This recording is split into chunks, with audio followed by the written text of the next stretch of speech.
লাল জিনিসগুলো খেলে কি বাচ্চা অসুস্থ হয়ে যাবে? লাল জিনিসগুলো ফেলে দিয়ে কেকটা খাবো? এরকম প্রশ্ন করে একজন আপু, যিনি হচ্ছে কেকের উপর এরকম লাল গুঁড়া দিয়ে কেক অর্ডার করেন। এবং আপু আসলে জানেন না এই লাল গুঁড়াগুলা আসলে কিসের, বা এগুলা কি কেকের সাথে খাওয়া যায় নাকি ফেলে দেয়, কারণ ডেকোরেশনে অনেক জিনিস কিন্তু ফেলে দিয়ে খেতে হয়।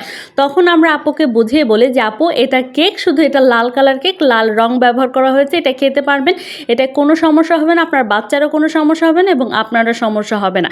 যখন আপনি কোনো কেক অর্ডার করবেন তখন অবশ্যই সেই কেকের A to Z ডিটেলস জেনে নেবেন। হ্যাঁ, হুটহাট করে যখন আপনারা কেক অর্ডার করেন বা আপনার পছন্দ হয় না বা আপনার মনে হয় যে না, আমি তো এরকম কিছু অর্ডার করতে চাইনি, তখন কিন্তু একটা মনোমালিন্য তৈরি হয়। যেমন অনেকে হুট করে এসে blueberry cake, lemon cake, orange cake বা স্ট্রবেরি কেক অর্ডার করে। এগুলো কিন্তু সাধারণ কেকের তুলনায় বেশ টক জাতীয় হয়ে থাকে, টক মিষ্টি একটা ভাব হবে। এখন এই জিনিসটা আপনার কিন্তু ভালো নাও লাগতে পারে।